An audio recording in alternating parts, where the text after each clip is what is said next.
ଆଜି ବାମନଘାଟି ଉପଖଣ୍ଡ ସଦର ମହକୁମା ରାଇରଙ୍ଗପୁରଠାରେ ଉପଜିଲ୍ଲାପାଳଙ୍କ କାର୍ଯ୍ୟାଳୟ ସମ୍ମିଳନୀ କକ୍ଷରେ ଜନ ଅଭିଯୋଗ ଶୁଣାଣି ଶିବିର ଅନୁଷ୍ଠିତ ହୋଇଯାଇଛି।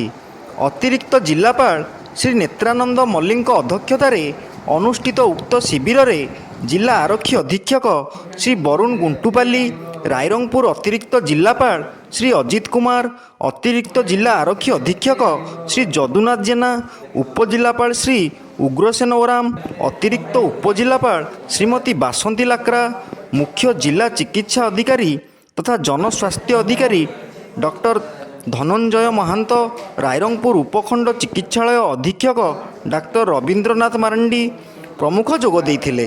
ପ୍ରାରମ୍ଭରେ ଅତିରିକ୍ତ ଜିଲ୍ଲାପାଳ ଉପସ୍ଥିତ ସମସ୍ତ ଅଧିକାରୀମାନଙ୍କୁ ସ୍ୱାଗତ କରିବା ସହ ଜନସାଧାରଣଙ୍କଠାରୁ ଆସୁଥିବା ଆପତ୍ତି ଅଭିଯୋଗଗୁଡ଼ିକର ସମାଧାନ ତ୍ୱରିତ ପ୍ରକ୍ରିୟାରେ ସମ୍ପନ୍ନ କରିବା ପାଇଁ ପରାମର୍ଶ ଦେଇଥିଲେ। ଆଜିର ଏହି ଶିବିରରେ ଜନସାଧାରଣଙ୍କଠାରୁ ମୋଟ 117ଟି ଅଭିଯୋଗ ପତ୍ର ଗ୍ରହଣ ହୋଇଥିବା ବେଳେ 91ଟି ବ୍ୟକ୍ତିଗତ ସମସ୍ୟା ଭିତ୍ତିକ ଏବଂ 26ଟି ଗ୍ରାମବାସୀଙ୍କ ବିଭିନ୍ନ ସମସ୍ୟା ଭିତ୍ତିକ ସାମୂହିକ ଅଭିଯୋଗ ଥିଲା।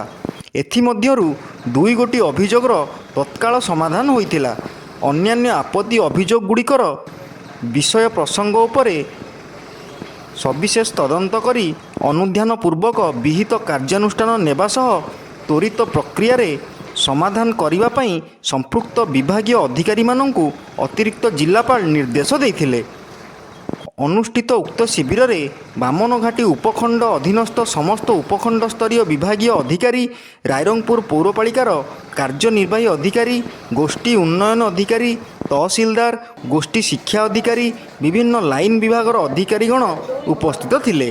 ମୟୂରଭଞ୍ଜ ଜିଲ୍ଲା ରାଇରଙ୍ଗପୁରରୁ ଶ୍ୟାମଳେନ୍ଦୁ ପରିଡ଼ାଙ୍କ ରିପୋର୍ଟ, ଓଡ଼ିଶା ନ୍ୟୁଜ୍।